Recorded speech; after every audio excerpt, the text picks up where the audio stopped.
Nos ocupa el día de hoy es el aburrimiento, ¿sí? Y obviamente, como profesores que somos, pues nos interesa el aburrimiento de nuestros alumnos, ¿verdad? Como una actividad. Para eso, les platico un poco cómo fue que llegué yo al tema del aburrimiento, ¿sí? Desde hace unos años he estado trabajando temas relacionados con el teléfono celular, ¿sí? Estuve estudiando la nomofobia. Sí, estudié, también tengo un libro y un artículo sobre la nomofobia. Después hice un libro sobre las conductas de riesgo en el uso del celular. Y luego empecé a estudiar otro tema, sí, que es el vamping, el uso nocturno del celular. Como son temas relativamente nuevos, no había de dónde anclarme teóricamente como con modelos para decidir qué otras variables podía yo estudiar. Y entonces platicando con mis hijas me dieron varias opciones y una de las opciones que me dieron fue el aburrimiento. Yo dije, pues puede ser, suena lógico, ¿va? De que si estoy en la noche y me tardo en dormirme, pues me aburro, ¿va? Y entonces al aburrirme, pues recurro al uso del teléfono celular. Y se me hizo lógico y entonces hice una investigación que se llama así Vamping, uso nocturno del celular y su relación con el aburrimiento, donde apoyaron dos exalumnas, la doctora Lupita Chavira y la doctora Cristel Coronado. Y entonces, pues resultó interesante el estudio, o sea, al final de cuentas encontramos que sí había una relación, ¿eh? Sí había una relación directa de lo que era el aburrimiento con el uso nocturno del celular. Eso me llamó la atención y dije, bueno, pues vamos a estudiar también el aburrimiento. Y empecé a trabajar sobre el aburrimiento y empecé un artículo que estoy por concluir, donde construyo una escala para medir el aburrimiento, pero en población general, porque encontré que a nivel de habla hispana había uno o dos artículos y instrumentos, no muchos, ¿eh? Porque hasta eso no son muchos que hablan sobre el aburrimiento, pero por ejemplo en el trabajo, ¿va? O sea, cosas muy específicas. Y entonces yo dije, no, pues vamos a trabajar en esto. Me puse e hice dos instrumentos. Uno era para medir el aburrimiento en general, que es el primero que estoy trabajando y que pues ya espero más tardar un mes poder terminarlo y mandarlo a alguna revista. Pero luego también hice uno sobre el aburrimiento escolar. Y muy interesante porque en ese momento que busqué yo esa información, nada más había un artículo sobre el aburrimiento escolar y paradójicamente era cualitativo, no era ni siquiera cuantitativo. Entonces dije, pues voy a hacer otro instrumento. Ya lo hice y todavía no lo empiezo a aplicar, pero bueno, voy por partes. Pero luego a partir de esto, se nos viene el cambio en la Secretaría de Educación, perdón, en la Secretaría de Ciencia, Humanidades, Tecnología e Innovación, se nos viene el cambio donde dicen, hay que hacer divulgación, los investigadores tienen que hacer ya divulgación sobre esos temas. Y dije, bueno, pues si estoy haciendo estas dos investigaciones sobre el aburrimiento, pues me voy a escribir algo. Entonces escribí primero un artículo que ya está publicado en la revista Investigación Educativa Duranguense sobre el aburrimiento, pero como una emoción académica, ¿sí? O sea, ya me metía yo al ámbito escolar, ¿va? O sea, cómo se puede considerar el aburrimiento una emoción, pero una emoción académica, ¿va? O sea, propia del ámbito académico. Y posteriormente hice otro artículo que está por salir publicado en la revista Ciencia y Bienestar, que se llama Vías para el afrontamiento del aburrimiento, ¿sí? Y entonces eso me llevó un poco a seguir discutiendo. Trato de cerrar ahorita la investigación de la escala para medir el aburrimiento y ya al cerrarla, concretarme en lo que es el aburrimiento escolar. Sea claro que el instrumento que yo diseñé era para educación o es para educación superior, pero bueno, más allá de eso, el aburrimiento como fenómeno aparece en todos los niveles educativos, ¿no? Y bueno, a nosotros nos interesa lo educativo, aunque el aburrimiento pues no aparece nada más en lo educativo, aparece en otros ámbitos. Y así fue como llegué poco a poco al tema del aburrimiento. De hecho, me acabo de integrar a una sociedad internacional que tiene su sede en Brasil sobre estudios del aburrimiento, ¿va? Sí, que de hecho ellos fueron los que incorporaron mi artículo y los otros que estaba haciendo porque hay poca producción en idioma español, o sea, hay mucho en portugués y mucho en inglés, ¿verdad? Pero en español hay un poco menos. Y entonces ya metido en este campo dije, bueno, vamos a trabajar sobre el aburrimiento y ahora que me invitaba el doctor Mejía a iniciar con esta conferencia, pues le planteé varios posibles temas. Él coincidió que este puede ser un tema interesante y bueno, vamos a ver qué tan interesante les parece, ¿no? Entonces, ese es el tema que vamos a abordar el día de hoy y así fue como llegué al tema del aburrimiento y en este caso el aburrimiento escolar y obviamente con la inquietud de que de ofrecer elementos para cómo enfrentar nosotros como docentes el aburrimiento de nuestros alumnos, ¿no? Pero bueno, como simple preámbulo para justificar o contextualizar un poco la idea de por qué andamos estudiando esto y decir que pues no estoy inventando el hilo negro, o sea, pero sí tengo ya algunos trabajos sobre eso que me dan pauta para trabajar sobre el tema, ¿no? Entonces me voy a permitir compartir la pantalla para iniciar con la presentación y entrar ahora sí de lleno a lo que es el tema de que le titulamos a esta conferencia, ¿cómo manejar a los alumnos aburridos? Sí, desde ahí empezamos la discusión, ¿verdad? Porque decíamos, bueno, es cómo gestionar, cómo manejar, cómo enfrentar, y bueno, al final vimos que el término más adecuado es cómo manejar, ¿verdad? O sea, en otras palabras, porque enfrentarse suena como que tenemos que hacer un enfrentamiento a algo y suena así muy combativo, ¿no? Entonces, por eso la idea de mejor cómo manejar. Cómo gestionar también puede ser adecuado, pero el término no es más, no es muy usual que sea comprendido por toda la población. Entonces, como estamos con esta idea de la divulgación, pues hay que tratar de manejar términos un poco más sencillos. A veces no me salvo de utilizar algunos términos más teóricos, pero bueno, es parte de mi formación. Y entonces iniciamos con este tema de cómo manejar a los alumnos aburridos. Primer punto que vamos a destacar. Normalmente la gente, hablo de la gente en general, e incluso nosotros como parte de esa población, cuando hablamos de aburrimiento, ¿sí? Estamos pensando en que lo que está haciendo no es entretenido, ¿sí? Y entonces por eso la gente se aburre, ¿sí? Ya ven que nos dicen nuestros hijos, es que ya estoy aburrido. Y entonces, ese ya estoy aburrido es como decir, ponte a hacer algo divertido para que me entretengas, ¿verdad? Porque ya estoy aburrido. Esto ha provocado que se distorsione la idea del aburrimiento. Porque entonces tal parece que estamos obligados a que toda actividad que realizamos debe ser entretenida. Y no es así, no es así. O sea, no toda actividad tiene que ser entretenida. Sí hay actividades que pueden ser más entretenidas unas que otras, pero es parte de nuestro trabajo y es parte de nuestra cotidianidad enfrentar las tareas que hacemos todos los días y no necesariamente porque sean divertidas o entretenidas. Entonces, no es una obligación de la actividad ser entretenida, pero se le ha distorsionado. Y más cuando nos avientan el paquete, ¿verdad? Si somos maestros, pues los alumnos nos dicen es que esto está muy aburrido, ¿verdad? Si somos padres, los hijos nos dicen es que esto está muy aburrido. Y eso está muy aburrido, lo que nos están diciendo es, esfuérzate un poco más por hacer esto entretenido, divertido y házmelo bien. Esta es una forma muy, muy simple de ver el aburrimiento, muy distorsionada de ver el aburrimiento, incluida diríamos que bastante limitada y que nos distorsiona las ideas. ¿Por qué? Porque, como vamos a ver el día de hoy, el aburrimiento es un fenómeno psicológico de entrada, ¿eh? Y es altamente complejo, ¿sí? O sea, no es así sencillo como que, esto es aburrimiento y lo puedo resolver de esta manera. Sí, X y Y, no, es más complejo esto. Tiene más aristas que analizar y que tomar en cuenta. Y si el aburrimiento lo llevamos al ámbito académico, podemos y estamos con la información para poderlo afirmar que afecta la motivación del alumno, obviamente afecta el rendimiento del alumno y sobre todo otro aspecto que nos interesa mucho últimamente, el bienestar socioemocional de los estudiantes. Entonces no es nada así, es que un niño está aburrido y ya no pasa nada, no. El aburrimiento tiene repercusiones serias en el ámbito académico, en el ámbito del aprendizaje. Porque si reduce o minimiza o elimina la motivación, el alumno no se mueve a buscar su aprendizaje. Por lo tanto, el rendimiento tiende a ser bajo. Pero aparte otra cosa, el bienestar de la persona tiende también a bajar o a complicarse.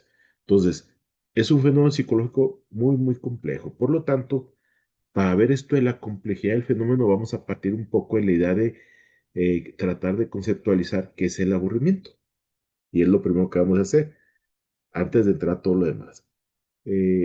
No voy a tratar de meter mucho discurso teórico, pues sí tengo que hablar por lo menos de los exponentes más comunes, ¿no? Reinhard, dejen porque Bedroom, este es un investigador de los más conocidos sobre el aburrimiento. Su teoría se llama el control-valor de las emociones académicas. Él nos dice que en la escuela también aparecen emociones, pero no porque trata de que si esté triste o esté alegre por sí mismo el alumno. De lo que se trata es que al trabajar el alumno y tener que lograr cosas el alumno dentro de la escuela, se generan emociones. Por eso hablamos que son emociones académicas, todas relacionadas con el potencial logro o no del aprendizaje o de la realización de las tareas. Él habla de un paquete de 8 emociones, no nos vamos a detener en ellas, no decimos que el aburrimiento es una emoción que él lo considera. Y en ese sentido, podemos conceptualizar de entrada, ¿sí? Que el aburrimiento es una experiencia emocional específica que presenta 5 componentes estructurales. Ya que les dijimos que es algo complejo. Vamos a tratar de ir desglosando estos elementos.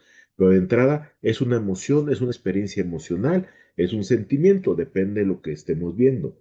Si centramos la atención en la experiencia, pues es una experiencia emocional. Si centramos la atención en el proceso interno del sujeto, es una emoción. Y centramos la atención en lo que siente el sujeto y lo que autopercibe el sujeto de sí mismo, estamos hablando del sentimiento, pero estamos hablando todo en el mismo esquema de conceptualización. Esta experiencia emocional, esta emoción, este sentimiento, ¿qué elementos tiene? Tiene componentes estructurales que son un componente afectivo, un componente cognitivo, un componente motivacional, un componente fisiológico y un componente expresivo. Vamos con cada uno. ¿A qué se refiere el componente afectivo? ¿Sí? El componente afectivo se da o lo podemos ver cuando se siente la presencia de una sensación desagradable y aversiva. Ojo, la emoción del aburrimiento normalmente es desagradable, es aversiva, y eso hace que entonces la persona la conciba o la vea como algo negativo. Entonces, el aburrimiento, bajo la percepción de la misma persona que lo sufre, es algo negativo. Y es una sensación desagradable y aversiva, o sea, no podemos eliminar esta parte del aburrimiento. ¿Qué pasa con el componente cognitivo? El componente cognitivo tiene un elemento que es central en el aburrimiento, ¿sí? Este componente nos apunta a una percepción alterada del tiempo. En otras palabras, la gente siente que el tiempo pasa muy lentamente. Entre más aburridos estemos, ¿sí? Esos 10 minutos se nos hacen eternos. En cambio, cuando estamos involucrados con una actividad, estamos trabajando bien con la actividad, estamos emocionados con la actividad, nos llevamos media hora y ni cuenta nos dimos. Entonces, esto nos afecta el aburrimiento, esta percepción de lentitud en el paso del tiempo. También hay un componente motivacional del aburrimiento. ¿A qué nos lleva? A que el aburrimiento nos genera una necesidad. ¿Qué es la necesidad? De hacer algo. ¿Y qué tenemos que hacer? Pues modificar la actividad que estamos haciendo para que pueda no sea tan aburrida. O dos, retirarnos de esa actividad y buscar hacer otra cosa, porque definitivamente eso no me satisface. Me está generando una emoción desagradable de no tener algo que hacer que me guste. Y por lo tanto, hay que retirarse de ella y buscar otro interés para que capte nuestra atención. El componente fisiológico implica una activación o excitación reducida o casi nula. ¿Qué es esto? Que el cuerpo fisiológicamente se activa, ¿sí? Las hormonas, el cortisol, la adrenalina, todo se mueve en el cuerpo humano según estemos interactuando con las actividades. Y entonces, cuando las actividades son muy bajas, entonces ese conjunto de hormonas tienden a bajar. Y entonces hacen que entremos así como tipo somnoliento, como que no sabemos qué estamos haciendo, o sea, no hay activación fisiológica. ¿Sí? ¿Y qué pasa cuando sí hay algo que capte nuestra atención, o sea, que no es aburrido? Pues nos activamos, ¿sí? Y nos ponemos a hacer algo.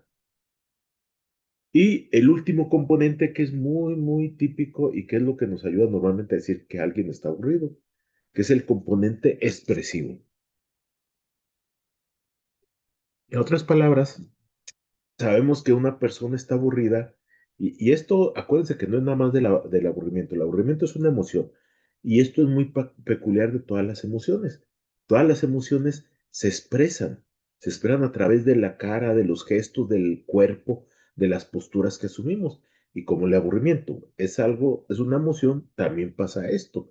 Y entonces las expresiones de la cara faciales, expresiones vocales, los sonidos que hacemos, o inclusive la postura en la que estamos sentados, en la que estamos parados, en la que estamos recostados, vemos que hay aburrimiento. O sea, son señales de alerta de que nos estamos aburriendo.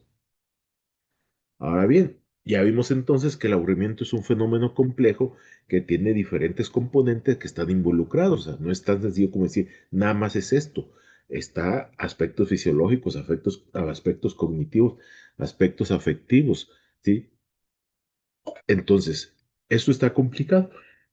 Pero ¿qué pasa con el aburrimiento escolar? Ya sabemos más o menos qué es el aburrimiento, ahorita hacemos alguna acotación. Pero ¿por qué aparece el aburrimiento escolar? Para explicar por qué aparece también, no se asusten porque no voy a dar mucha teoría, pero sí quiero decirles de dónde lo estoy tomando para que ustedes, si alguien quiere profundizar, pueda profundizar en ello. Existe la teoría de la incongruencia motivacional. Desde estos dos autores, Edwood y Danker, ¿sí? Nos plantean esta teoría para explicar por qué en el ámbito escolar, específicamente en el trabajo escolar, surge el aburrimiento. Para ellos, entonces, parten de reconocer que el aburrimiento escolar, como ya lo decíamos hace un momento, es una emoción desagradable, ¿sí? Allá decíamos una experiencia emocional que la gente la concibe como algo desagradable, por lo tanto aquí dicen es una emoción desagradable. ¿Y qué caracteriza esta emoción desagradable? Uno, el alumno no se compromete con lo que está haciendo. O sea, lo hace por hacerlo de la peor manera, de muy mala gana, o sea, no lo hace o no lo hace simplemente. Entonces, no hay un compromiso de la persona y en este caso del alumno por hacer la actividad que se le propone. Segundo, sensación de tiempo lento. Lo que les decía, este aspecto cognitivo de percepción aquí está presente. La gente siente que el tiempo va pasando muy, muy lentamente. Entonces, imagínense un alumno aburrido en nuestras aulas y luego yo como maestro tengo una hora para ver un tema y luego resulta que no me alcanza el tiempo, pues el alumno siente que lo estoy hostigando como 3 días con ese tipo de actividades que lo aburren, ¿no? Y la tercera característica del aburrimiento escolar. Como no hay un compromiso con la tarea, como sentimos que el tiempo pasa muy lentamente y eso implica una sensación desagradable para mí, entonces pues me queda la idea de que necesito hacer algo más y entonces ahí el deseo de hacer algo, no lo que estoy haciendo, de hacer algo diferente. Y ese algo pues tiene que ser significativo, o sea, algo que me llame la atención. Sin embargo, yo no me mando solo.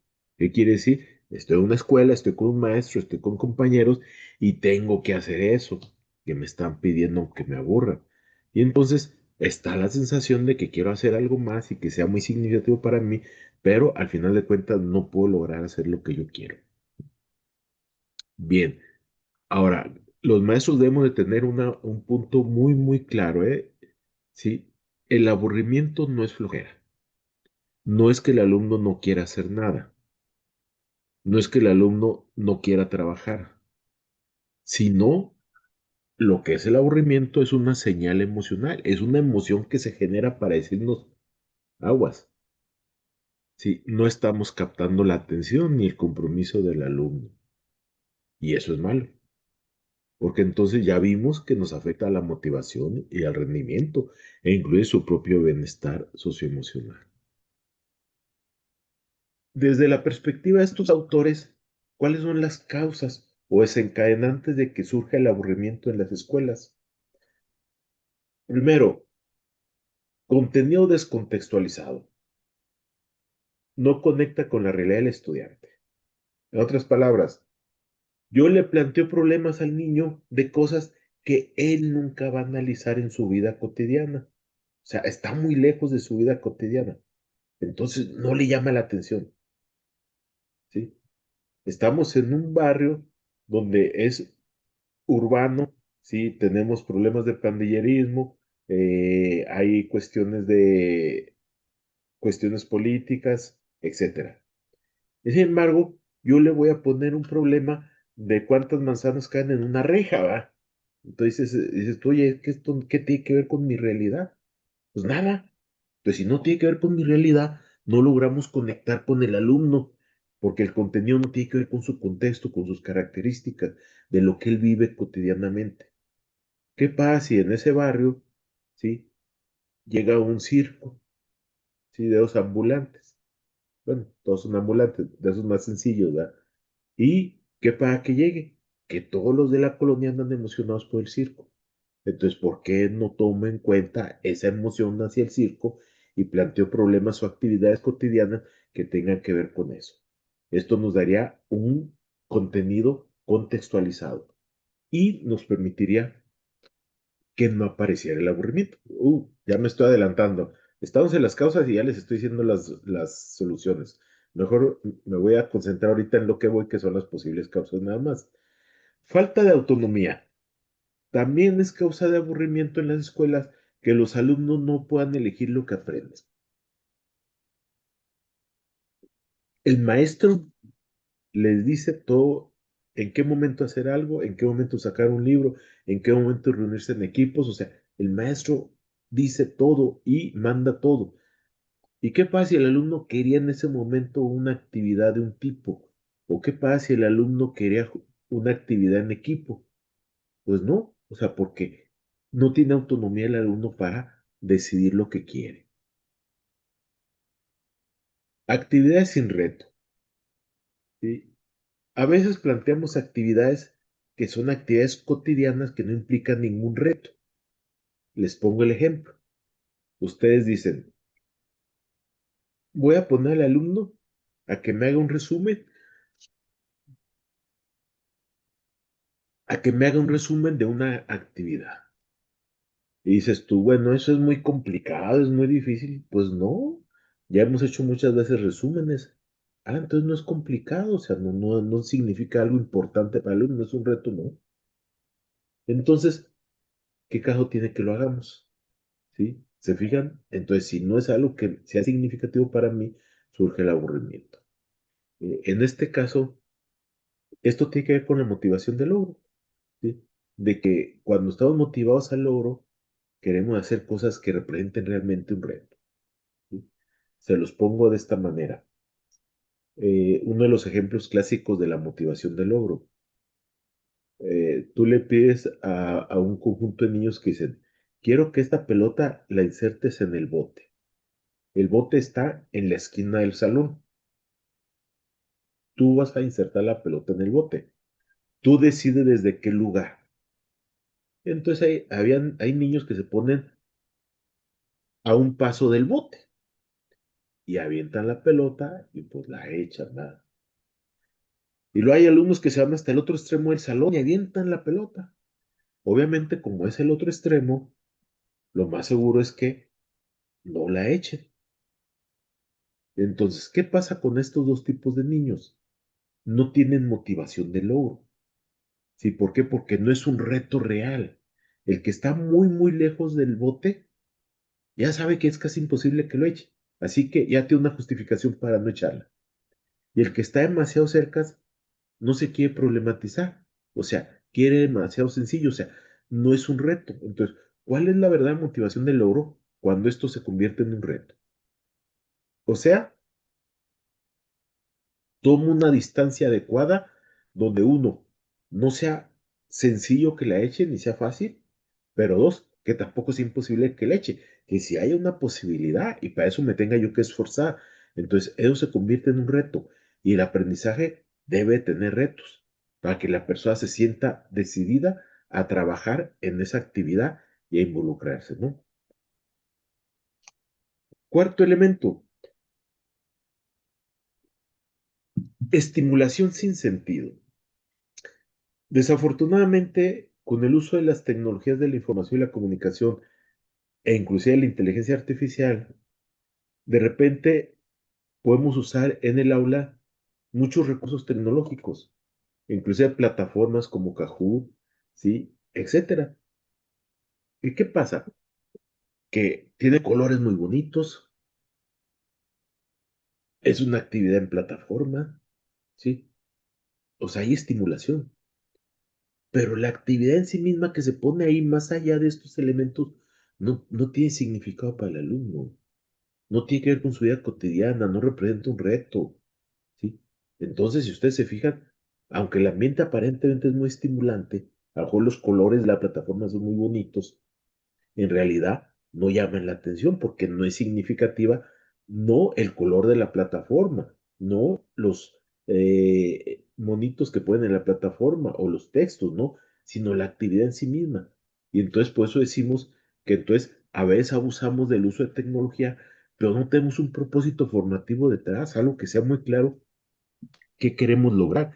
Y entonces se vuelve una actividad sin ningún significado para el alumno y por lo tanto es una actividad que potencialmente genera aburrimiento. ¿Sí? ¿Por qué? Porque el aburrimiento siempre aparece cuando hay una desconexión. O sea, hay dos cosas que no se conectan. ¿Qué es lo que no se conecta? Lo que el estudiante quiere hacer y lo que puede hacer. O sea, hay un divorcio entre lo que el estudiante quiere hacer en ese momento, que sea algo significativo para él, que sea algo que a él le interese en el momento hacer, y dos, lo que le piden que haga. ¿Sí? En ese momento, pues se interrumpe el vínculo que debe de haber normalmente entre tres elementos. Uno, este vínculo inicia con la motivación por parte del alumno de querer hacer algo. ¿Qué pasa? Que el alumno al querer hacer algo, al estar motivado para hacer algo, se focaliza en una situación, en un aspecto, en una actividad. Esto es, presta atención a la actividad. O sea, hagan de cuenta es clavarse en la actividad y prestarle atención. ¿Y qué pasa después entonces? ¿Puedo yo entrar a realizar la actividad de muy buena manera, muy involucrado con la actividad y considerándola muy significativa para mí? Conclusión, si entro con todo eso, no me voy a aburrir. Entonces, el vínculo tiene que darse entre estos tres momentos, la motivación, la atención y la acción. Si no, existe esa desconexión que genera el aburrimiento. En ese sentido, no hemos de perder de vista algo que ya he estado mencionando. El estudiante quiere aprender algo, pero que tenga sentido, que sea significativo para él, ¿sí? Si ustedes van a enseñar temas que no tienen que ver con el estudiante, ni con su vida, ni con sus experiencias, y aparte de eso le ponen ejemplos o le ponen situaciones que tampoco tienen nada que ver con eso, pues no es significativo para él. Y si no es significativo, no tiene sentido para su vida personal, ¿sí? En ese sentido, en ese momento, vemos que el contenido que yo intento enseñar no conecta con sus intereses ni su realidad, ¿eh? Pues está ajeno.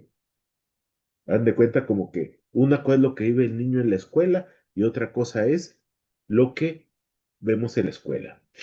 Hay un texto clásico en aquellas épocas que la educación se volvió piagetana. Unos investigadores brasileños hicieron un libro que desde el título era brillante porque era un estudio que implicaba varias investigaciones con niños. Y el título era ilustrativo, ¿eh? Decía así el título, dice, en la vida 10, en la escuela 0. ¿Sí? ¿Qué nos decía esto? Que a pesar de que el niño podía saber mucho de matemáticas, la escuela no le daba elementos para que aprendiera los elementos de matemáticas que la escuela le interesaba. ¿Sí? Y entonces estamos hablando que el contenido que da la escuela no conectaba ni con la realidad, ni con la experiencia, ni con los conocimientos previos de los alumnos.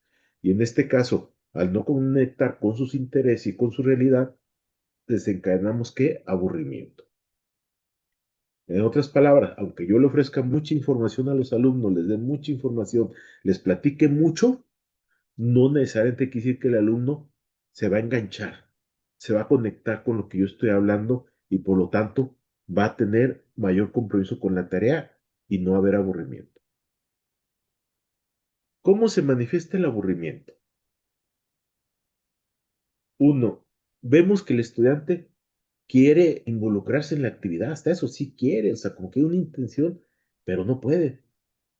O sea, porque al carecer de significatividad la actividad para ellos, a carecer de interés, o sea, el alumno definitivamente no puede involucrarse aunque quiera. ¿Eh? Segundo, no puede enfocar su atención en la tarea. Ese famoso caso que el alumno está tan aburrido de lo que le está pidiendo el maestro que haga, que entonces, como decimos, está papaloteando. ¿Ah? De repente lo hemos viendo a una mosca que pasó, lo vemos viendo hacia afuera por la ventana, lo vemos viendo el celular. O sea, la atención que debería estar enfocada al aprendizaje se distrae con cualquier otra cosa. Y luego le echamos la culpa a los alumnos, que es porque tienen problemas de atención. ¿Se fijan? Pero ahí no queda el asunto. El alumno en lo personal sufre el aburrimiento. ¿Por qué? Porque al estar trabajando en cosas que a él no le interesan, que no son significativas, el alumno se siente frustrado, siente vacío, como que le falta algo. Y completamos el cuadro con lo que ya hemos dicho.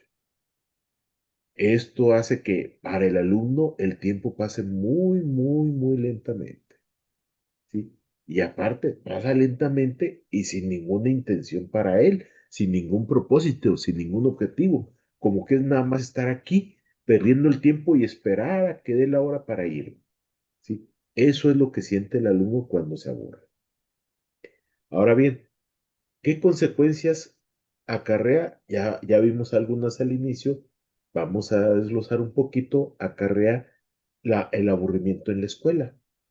Primero, desmotivación, ya lo habíamos comentado.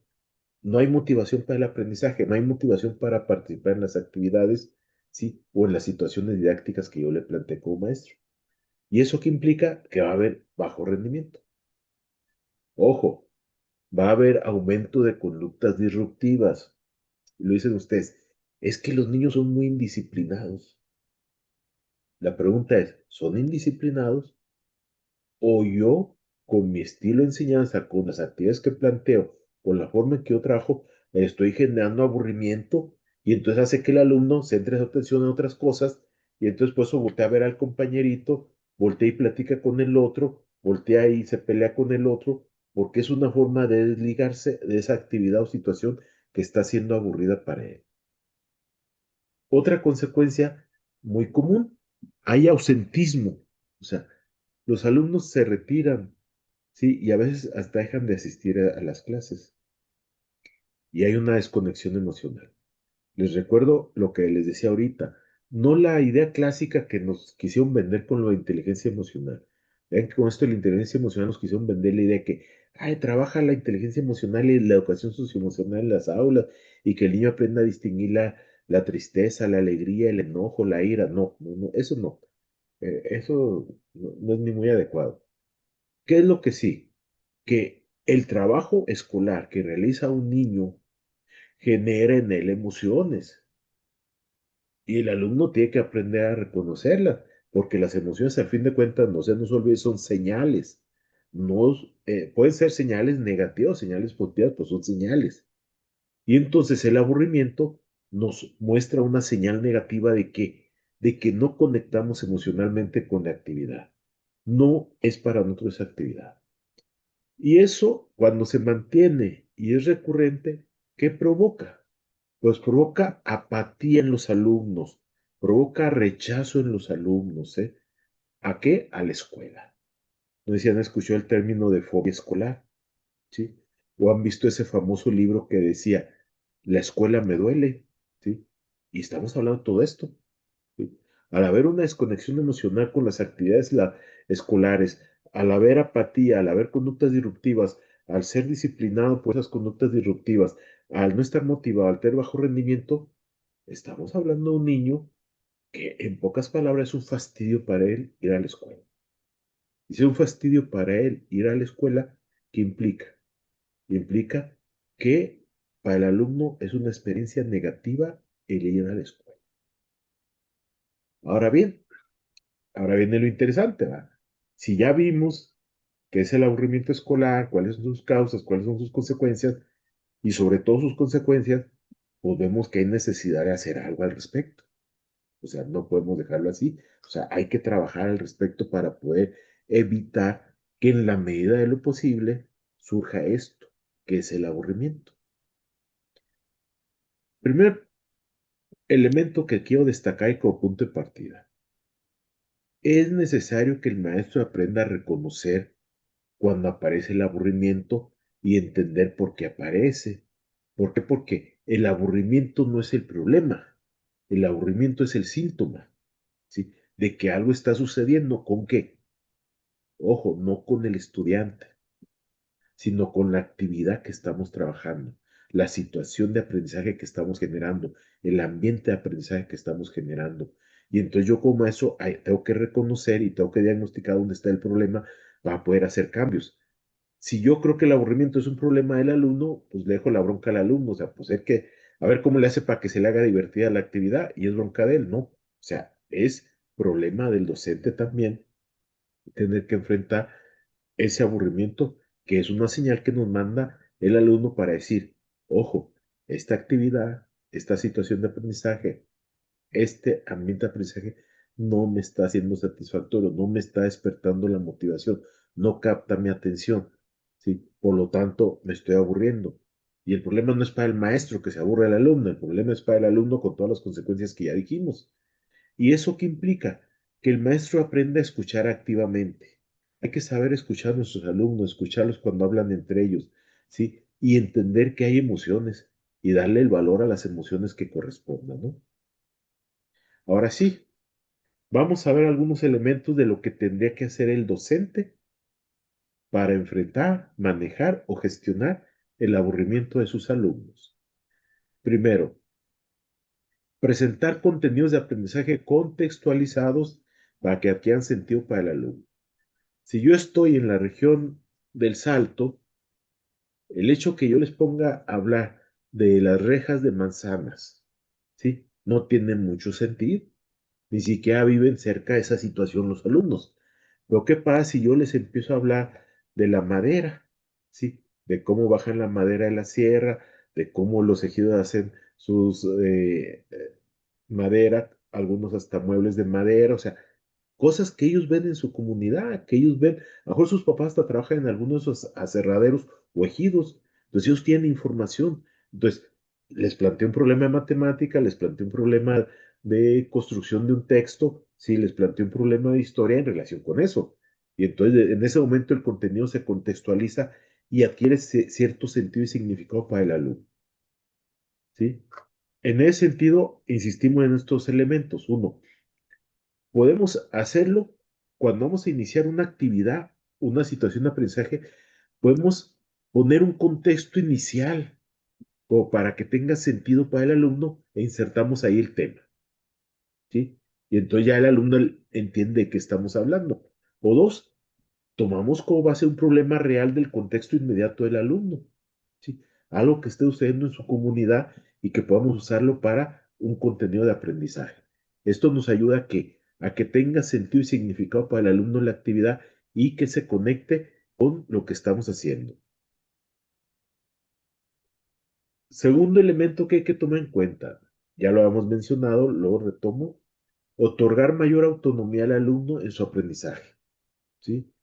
¿Esto qué implica? Que cuando el alumno siente que él puede decidir sobre cómo hacer algo, pues tiene esa facilidad de poder hacerlo y eso hace que entonces él vaya moviéndose para evitar el aburrimiento y que la situación de aprendizaje que él está controlando en mayor o menor medida, pues empieza a tener sentido significado para él. ¿Sí? Cuando al alumno le imponemos una situación de aprendizaje, una actividad, ¿sí? El uso de una estrategia de aprendizaje que para el alumno no es significativa, pero a fuerza la tiene que hacer, es más probable que generemos el aburrimiento. Pero sí, yo le pongo a los alumnos, pongo un ejemplo, ¿sí? Quiero que me hagan un resumen de este texto, pero quiero que me lo presenten y quiero que lo presenten como ustedes quieran. Si quieren, hagan un TikTok, si quieren, hagan una infografía, si quieren, pónganla en una lámina, como ustedes quieran. ¿Y qué estoy haciendo con eso? Como ustedes quieran. Estoy haciendo que ellos tengan mayor control sobre la actividad y tienen entonces mayor autonomía para realizarla. Y eso hace que se vuelva atractiva o significativa la actividad. Dar a elegir cómo quieren demostrar lo que aprendieron. Lo que les decía ahorita. Bueno, lo que les decía ahorita era parte de una planeación de una actividad, pero también puede ser el producto final de una actividad, ¿eh? Yo terminé, tengo un tema, sí, un contenido de aprendizaje, y lo veo en 3 sesiones o lo veo en 2 sesiones. Ahora sí, yo quiero evaluar, y para evaluar, pues yo quiero que me demuestren qué es lo que hacen. Y entonces yo les digo, quiero que ustedes, con algo que me hagan, que me produzcan ustedes por sus cuentas, me den a entender todo lo que aprendieron del tema. Y entonces los alumnos pueden pensar en un ensayo, en un podcast, pueden pensar en un mapa mental, en un video corto, un TikTok, etcétera. Pero les damos opción a los niños a que, uno, ellos decidan cómo quieren demostrar lo que aprendieron en esas sesiones. Uno de los principios básicos del aprendizaje que en diseño instruccional nos plantea Merrill es esto: permitir a los alumnos que demuestren lo que aprendieron. ¿Sí? Y aquí está el punto, que si aparte de que demuestren lo que aprendieron, les doy la opción de que me digan de qué manera lo quieren. ¿Qué tal si uno dice, no, pues yo quiero hacer una infografía? Pues qué bueno. Si otro dice, no, nosotros como equipo queremos hacer una dramatización. Perfecto, pero ellos son los que deciden. Por uno me van a dar a mí información de qué fue lo que aprendieron, pero por otro lado, ellos están trabajando con algo que para ellos es atractivo, significativo. Otra de las cosas que nos sugieren en este punto de la autonomía es plantear debates estructurados. ¿Sobre qué? Sobre ciertos dilemas, problemas, situaciones.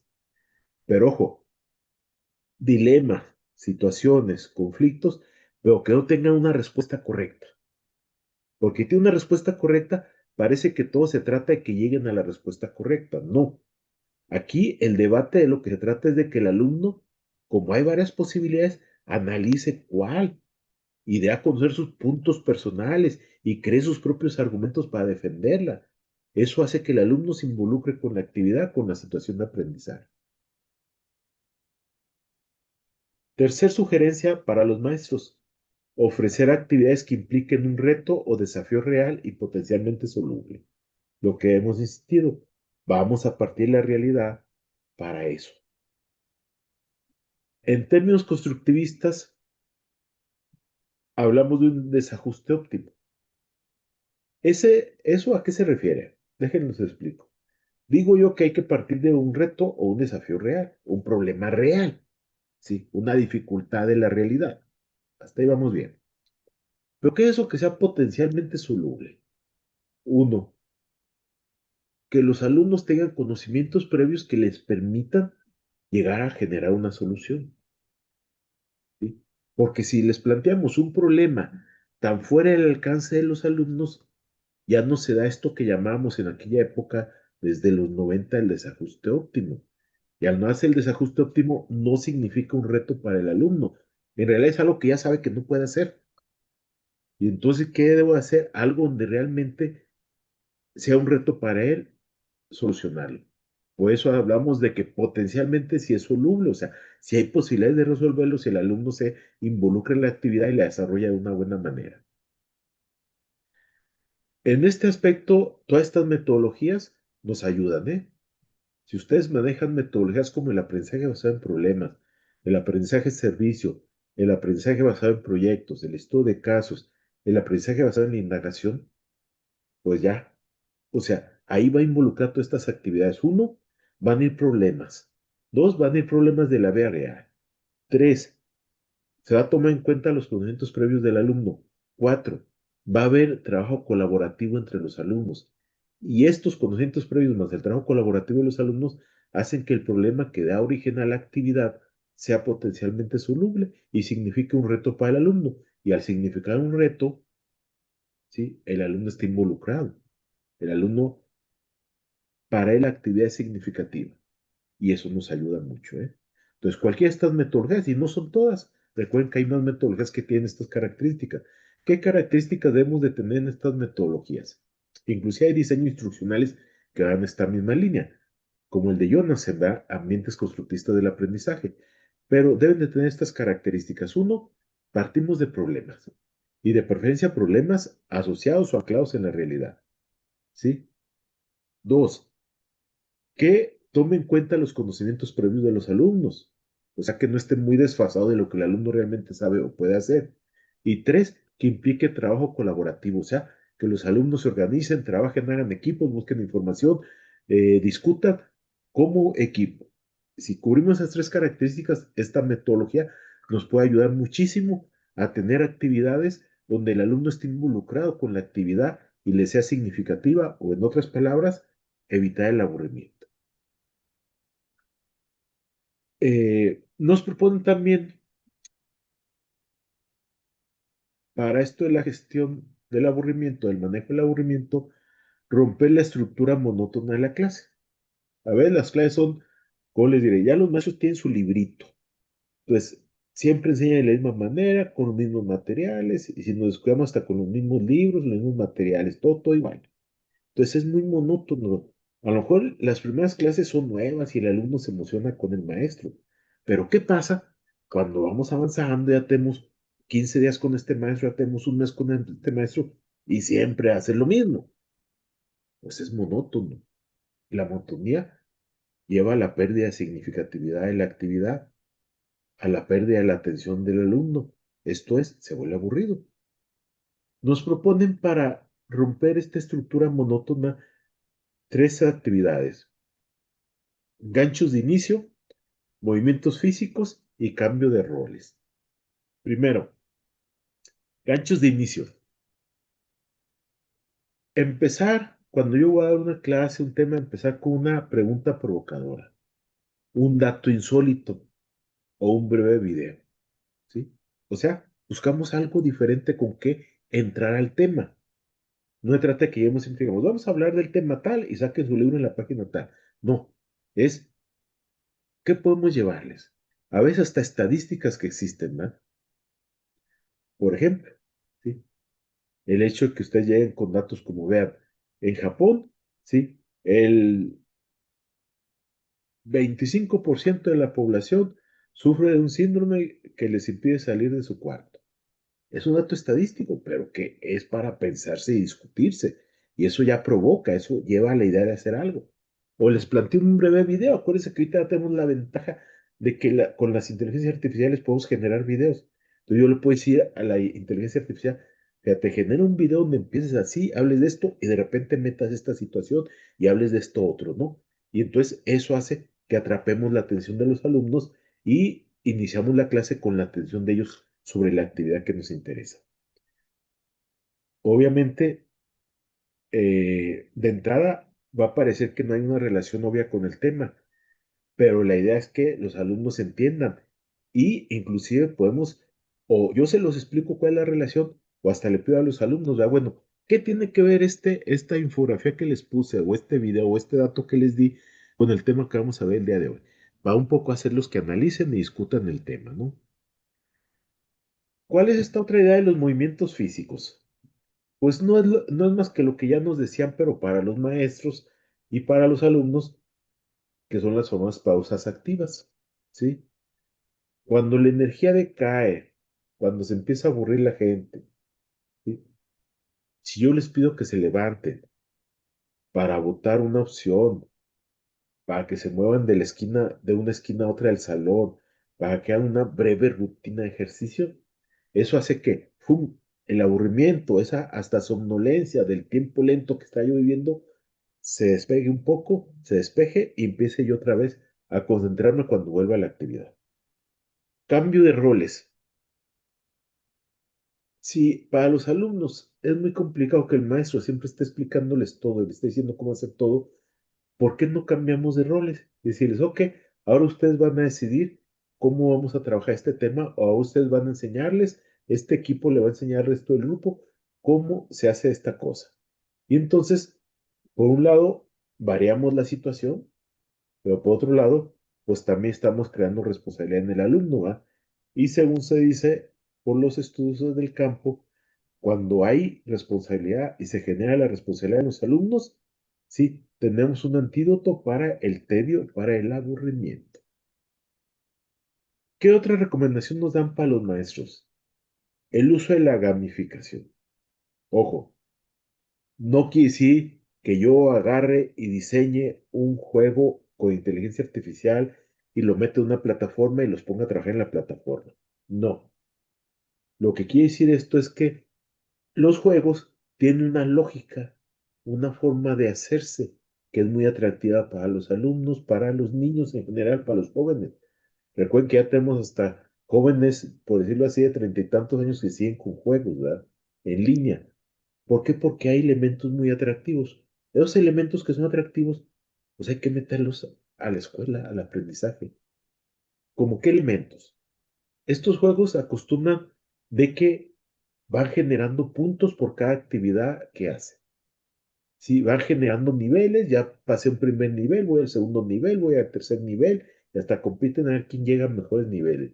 Se dan insignias a los que van logrando ciertas cosas, ¿sí? Se clasifican a los jugadores por ciertos logros que tienen, ya ven que hasta pueden ganar hasta vidas.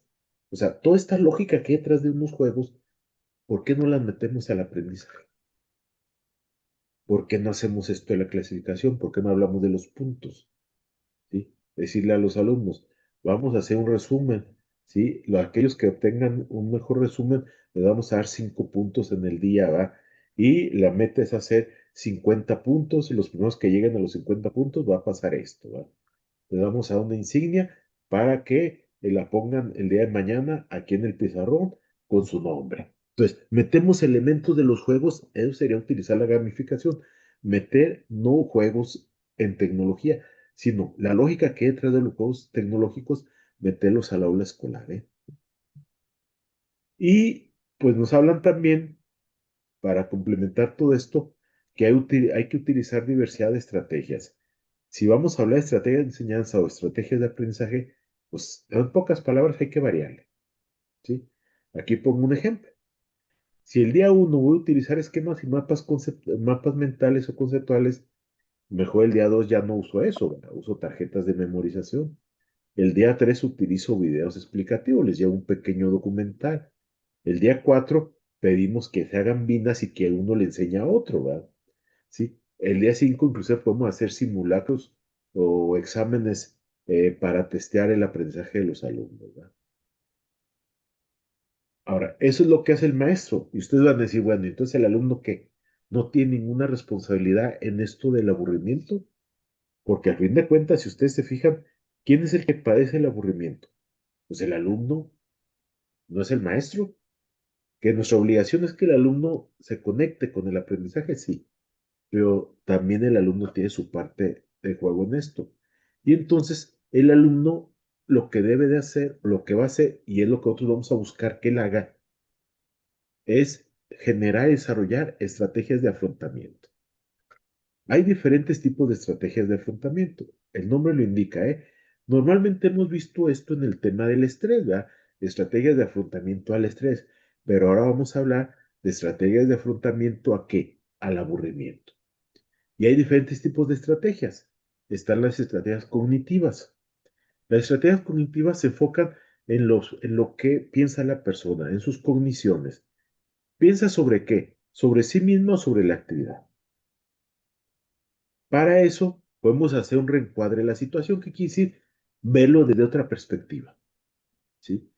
Podemos hacer momentos de atención plena o de mindfulness e inclusive podemos poner metas más sencillas pero claras para lograr cierto momento. Bueno, deben de hacer los alumnos, ¿verdad? Estrategias conductuales son aquellas que están enfocadas a modificar la acción. ¿Cuáles pueden ser? Que el mismo alumno busque variar la rutina, que busque aprender algo nuevo, que realice actividades físicas y haga pausas activas. Las estrategias sociales. ¿Cuáles son estas estrategias para afrontar el aburrimiento? Establecer relaciones interpersonales que generen propósito y conexión. O sea, relacionarme con otros, participar con otras personas. ¿Para qué? Para generar una relación con otras personas que me lleve a considerar significativo lo que estoy haciendo. Y ojo, esta relación con otras personas puede ser presencial o virtualmente. Inclusive, a veces es bueno participar como voluntarios en algunas actividades. Tenemos otro tipo de estrategias que los alumnos deben de enfrentar, estrategias de autoconocimiento, de autorregulación. Esto es aquellos procesos autorreferenciales, lo que yo pienso sobre mí mismo, ¿sí? Y esto me llevan a modificar mi estado emocional. Aquí puede ser que yo analice, fíjense, no que alguien más me diga, sino que yo analice, por ejemplo, las causas del aburrimiento. ¿Por qué me aburro? Para esto podemos llevar un diario del aburrimiento. ¿Qué implica? Que cada vez que me aburro, voy y escribo qué fue lo que sucedió. ¿Para qué? Para conocerme yo mejor y saber qué está pasando conmigo, por qué ciertas situaciones, ciertos momentos, ciertas actividades o ciertas personas me aburren. Y entonces ahora sí, cuando yo empiezo a identificar por qué, quiénes, cómo, entonces estoy en condiciones de poder yo desarrollar algunas actividades para a enfrentar el aburrimiento. Otra estrategia, otro tipo de estrategias, porque no es una, son varias, es el uso consciente de la tecnología. Esto es, hay que controlar las redes sociales. ¿Qué pasa? Que hay aplicaciones de entretenimiento que promueven el uso de herramientas que facilitan el aprendizaje o la creatividad, es cierto, pero muchas otras no. Y entonces, a veces, bueno, las mismas redes sociales lo proponen que los alumnos pongan tiempos de uso. Y entonces hasta te aparece el anuncio, por ejemplo, en Facebook. Dice, ya tienes la hora en el Facebook, ya, párale. Y si estás muy aferrado, pues le sigues, pues si no, mínimo ya te diste cuenta que desperdiciaste una hora viendo Facebook, ¿no? Entonces, hay que tener mayor control sobre eso. Ahora, antes de ver la técnica que sigue, vimos que aquí hay diferentes tipos de estrategias que manejan los o pueden manejar potencialmente los alumnos. ¿Cuál sea nuestro papel? Nuestro papel es uno, ayudarles a que reconozcan qué técnicas utilizan o qué estrategia utilizan ellos. Y dos, que reconozcan cuáles son efectivas. Porque así como en el estrés, aquí nos encontramos con el fenómeno de que el alumno puede utilizar muchas estrategias, pero al fin de cuentas no le ayudan. Al fin de cuentas sigue aburriéndose. Y entonces hay que hacer que el alumno entienda que no todas las estrategias son para todas las personas. Lo que a una persona le puede funcionar para ya no aburrirse, a otra persona no. Y entonces el alumno tiene que aprender a conocerse. Y aquí es donde nosotros como maestros podemos estar a un lado de ellos acompañándolos para ver qué estrategias usan y cuáles son efectivas, le ayudan a evitar el aburrimiento. Ahora bien, vamos a hablar, esas son las técnicas de afrontamiento. Voy a meter también aquí en la discusión, ya que estamos hablando, una técnica que pueden utilizar los alumnos. Esta técnica es sobre todo para cuando el alumno está en su casa y está haciendo trabajo o está estudiando. Le encargan un trabajo para el otro día o tiene que estudiar por un examen. Entonces, esta técnica ha demostrado efectividad a nivel experimental. Se llama Pomodoro. ¿Sí? ¿En qué consiste esta técnica? Se trata de gestionar el tiempo que yo le dedico a la actividad. ¿Y qué hago? Yo divido el trabajo en intervalos de 25 minutos, seguidos de breves descansos de 5 minutos. Estos 5 minutos de descanso son lo que llamamos pomodoros. ¿Sí? ¿Qué quiere decir? Que no es bueno que yo trabaje media hora, 45 minutos seguidos sobre una situación, ¿eh? Lo más adecuado es que máximo me llevo yo 25 minutos. Pero a los 25 minutos, aunque esté muy enfrascado en la actividad y esté muy metido, me detenga tantito, ¿sí? Agarre 5 minutos para mí. ¿Qué quiere decir? Puedo ir por un vaso de agua, puedo caminar un rato, puedo saltar un rato, puedo escuchar algo de música, puedo bobear un rato redes sociales o lo que ustedes quieran, pero 5 minutos. Y luego regreso a la actividad, ¿sí? Esto ayuda mucho a la evitar el aburrimiento. Ahora bien, no es permanente todo esto. Se recomienda que esto de las pausas de 25 minutos seguidos de 5 minutos de descanso lo hagamos por un máximo de 4 ocasiones. ¿Sí? ¿Qué pasa después de las 4? Se recomienda un descanso pero más largo, de 20 a 30 minutos. ¿Sí? O sea, 25 minutos de trabajo, 5 descanso, 25 de trabajo, 5 descanso, 25 de trabajo, 5 descanso, 25 de trabajo, 5 descanso. Ahora sí, ya completé 4 ciclos. Agarro 20 o 30 minutos y descanso. Descanso, hago otra actividad, me levanto, como algo, etcétera. Todavía no he terminado, me regreso y empiezo con mis primeros 25 minutos otra vez para seguir otra vez todo el ciclo. Esto se ha demostrado experimentalmente, ¿eh? E inclusive hay gente que ha tratado de hacer tiempos más cortos, por ejemplo, 10 minutos con 2 de descanso, 10 minutos con 2 de descanso. No, no ha funcionado. Gente que dice, no, pues voy a trabajar 1 hora y luego tomo 10 minutos o 15 minutos de descanso. No, tampoco. Experimentalmente se ha demostrado que estos son los tiempos más correctos para uno mantener el control de la situación sin mantenernos involucrados en la actividad y desempeñarla con mayor éxito. Aquí en el extremo derecho inferior le estoy poniendo la imagen de un tomate, pero es un tomate que es un reloj o tipo cronómetro. Eso es el pomodoro, ¿sí? En italiano es eso, el tomate, ¿verdad? Que sirve para medir el tiempo en la cocina, porque el que creó esto fue precisamente un estudiante de cocina, ¿sí? Experimentalmente ya demostraron que este intervalo de tiempo es el más adecuado para involucrarnos en una actividad. Y ahora sí, para ir cerrar esto, dos ideas principales, ¿sí? El que una persona, y en nuestro caso un alumno, esté aburrido, no es señal de que no tenga nada que hacer. Eso no. Es señal más bien de que las tareas que está haciendo, las actividades que está haciendo, no tienen sentido, no tienen significado para él. ¿Sí?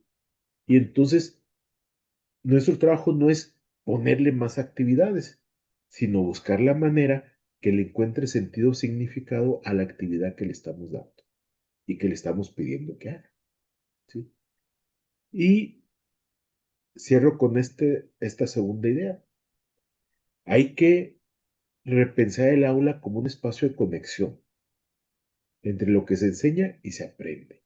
En otras palabras, ya vivimos muchos años en que lo único importante era la enseñanza y lo que el maestro hacía. Después pasamos a la época del constructivismo piagetano. ¿Y qué nos dijeron?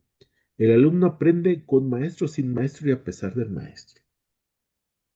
Otro error gravísimo. Era tan error creer que lo único importante es la enseñanza como creer que lo único importante es el aprendizaje. ¿Sí? No se trata de si es más importante el maestro y el alumno en el aula escolar. Se trata de que al fin de cuentas lo que intentamos es conectar la actividad del maestro, que es la enseñanza, con la actividad del alumno, que es el aprendizaje. Por eso tenemos que pensar nuevamente al aula escolar como un espacio de conexión entre la actividad docente y la actividad del alumno que nos permita desarrollar aprendizajes significativos para nuestros alumnos. Y bueno, con eso cierro esta presentación. Abrimos el espacio por si hay algunas dudas o comentarios al respecto. Muchísimas gracias, doctor, por su intervención. Muy interesante la conferencia sobre este tema del aburrimiento, desde donde nos enfoca, ¿verdad? Desde un concepto, estrategias o técnicas para implementar como y como el reconocer y el validar la importancia del sentir de ese. em, entonces, a algunas preguntas, si son tan amables de poner. Yo las voy leyendo. Parraza responda a ellas o algún comentario que quieran hacer, también lo pueden escribir en el chat.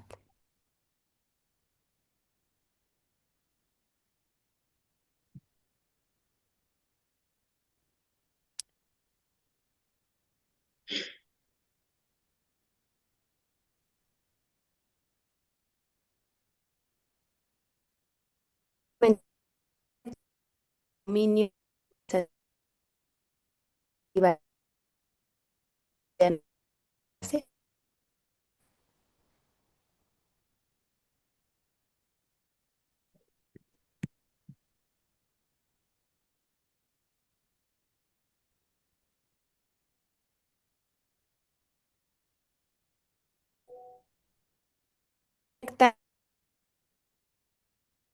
Maestro, se le está cortando su audio. Si no se escucha.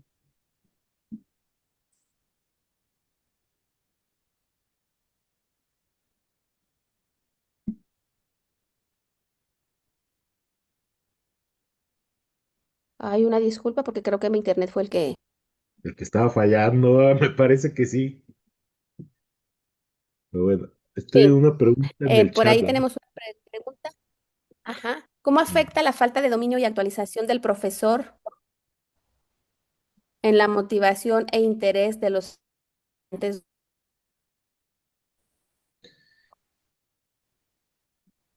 Uf, ¿cómo afecta? Pues afecta muchísimo. Porque aparte, no sé si se fijaron, pero mucho que le estuve yo diciendo, como les dije un momento, no es el hilo negro. Son principios que están presentes muchos en la psicología educativa desde hace ya bastantes años, ¿eh? Y que nosotros no hemos tomado en cuenta. Así, ¿qué pasa? Que los maestros siguen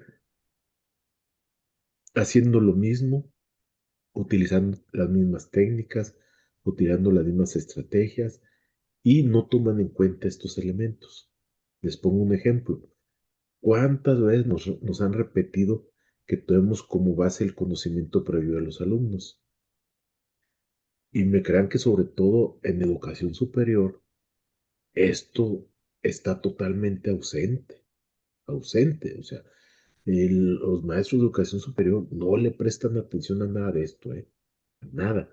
O sea, todos estos principios básicos para el aprendizaje, para la enseñanza, no les prestan mucha atención. ¿Y qué pasa cuando no tomamos en cuenta estos principios? Pues no hay motivación en los alumnos.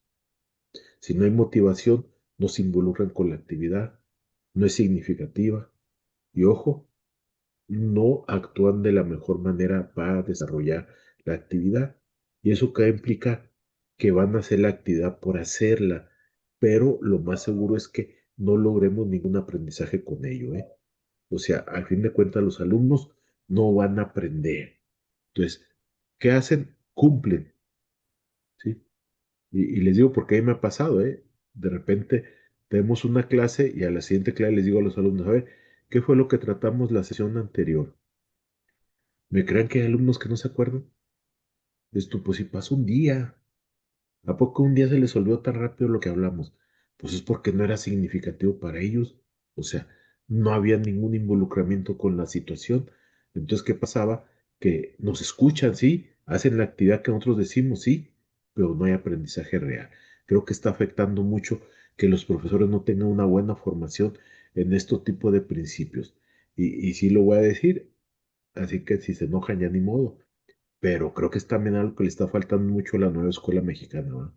Sí, o sea, si se fijaron, yo recomendé las metodologías que usa la escuela mexicana para uno de los aspectos, pero Ujú, no todo es eso, y que aprendan a usarla es diferente. Yo escribí un librito sobre aprendizaje-servicio. ¿Por qué lo escribí? Porque cuando vi esto de aprendizaje-servicio, era una metodología que yo no había visto previamente. Pero luego cuando empiezo a buscar información sobre ella, me doy cuenta que todo lo que ve sobre ella decía que se aplicaba en educación superior. Entonces yo dije, ah, cara, y entonces, ¿por qué no la proponen para educación primaria, para educación preescolar, para educación secundaria, si no hay ni siquiera experiencias previas? Y entonces dije, no, ¿saben qué? Vamos a aterrizar esto. Y me puse, hice un libro de decir cómo esto se puede trabajar en educación primaria, dando una serie de recomendaciones al respecto. Porque si no, pues a lo mismo, no les damos la buena capacitación, una buena formación a los maestros para que la utilicen de una manera adecuada. Y entonces, ¿qué hace? Que entonces, al no haber alumnos motivados, a él, es más, se los pongo de esta manera. No nada más estamos teniendo bajo rendimiento, estamos afectando la salud y el bienestar socioemocional de nuestros alumnos al trabajar de esa manera. Así de sencillo. ¿Sí? A ver, ya no vi si había alguna otra pregunta. muy bien, esas dos. Tenemos una pregunta más. Dice, ¿cómo afrontar el aburrimiento en los docentes en formación en el marco de los índices crecientes? pasar mucho tiempo en los ambientes de aprendizaje. Híjole, pues sí está buena la idea, ¿verdad?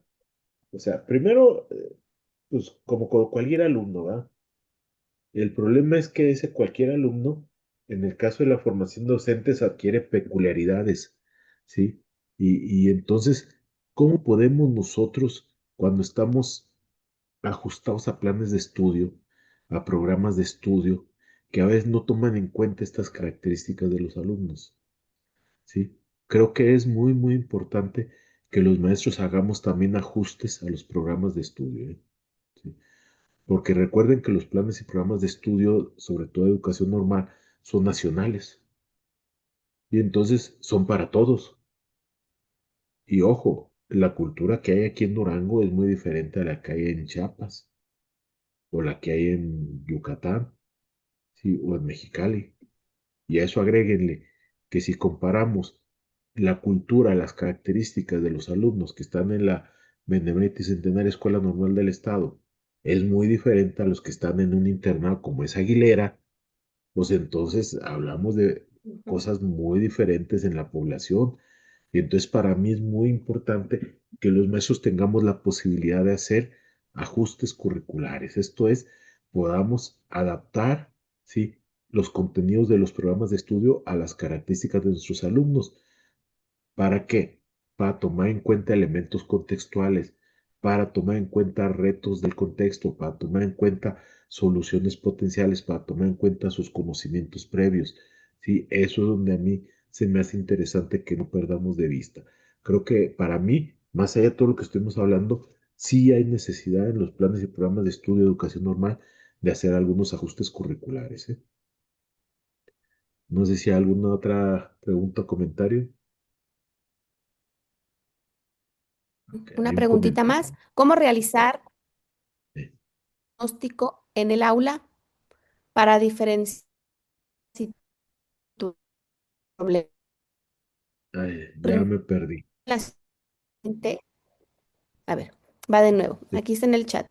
Beatriz de León. ¿Cómo realizar el diagnóstico en el aula para diferenciarlo de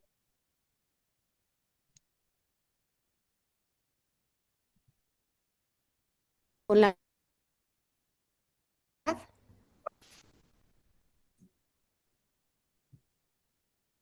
Ok, sí, ya entendí.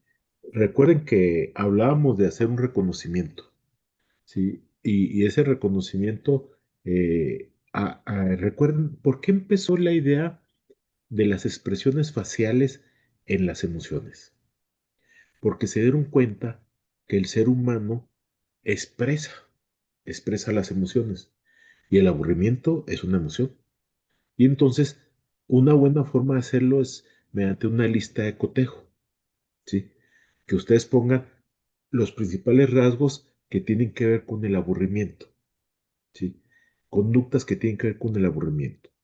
Por ejemplo, rasgos ya vimos ahorita, inclusive en la presentación les puse varias imágenes de niños aburridos, pero hay otros elementos que nos hablan de aburrimiento.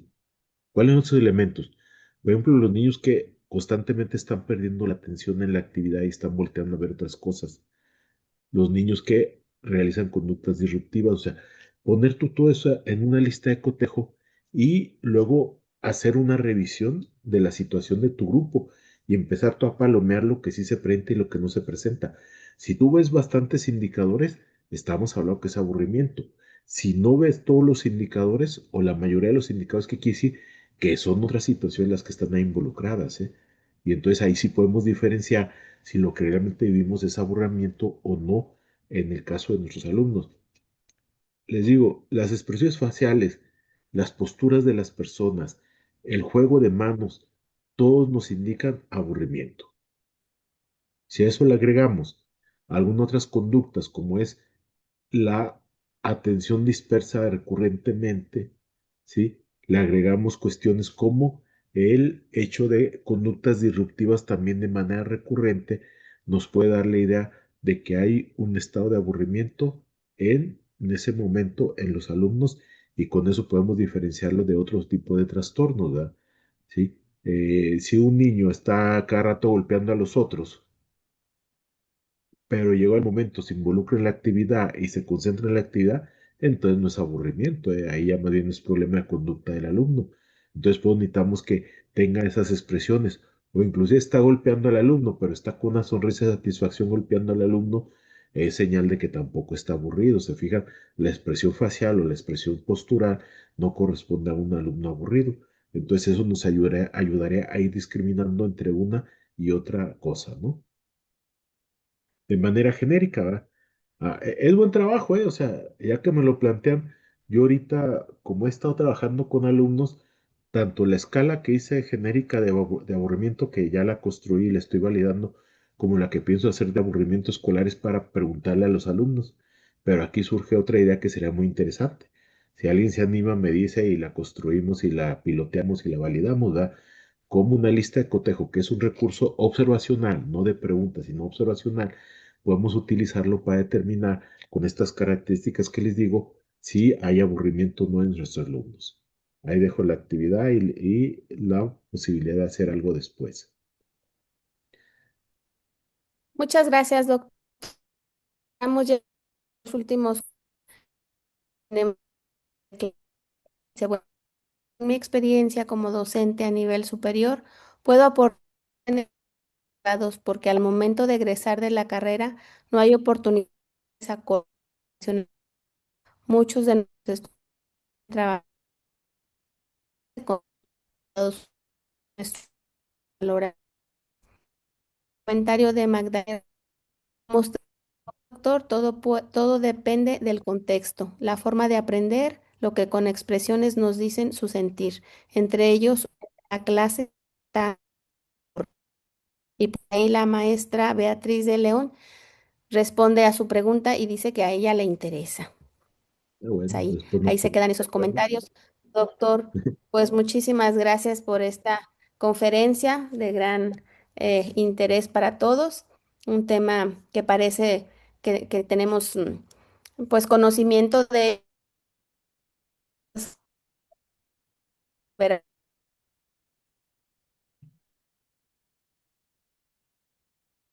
en estudio, que todo. Muchísimas gracias a todos por su presencia. Agradecemos a los asistentes que estuvieron de la Escuela Normal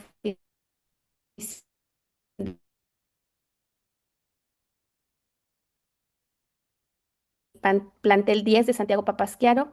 Del IESEN también tuvimos algunos participantes de la UPD, por supuesto, Academia Global, del Instituto Superior Ibérico de Ciencias y Hito Juárez García, sede Cuencamé. Muchísimas gracias a todos por su asistencia y pues nada más comentarles que luego se grabación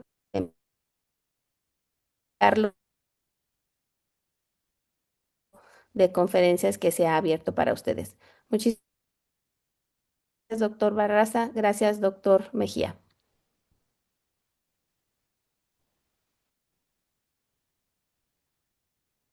Bueno, pues me despido. Gracias a todos. Gracias a Manuel por la invitación, Briseida por la presentación y la moderación.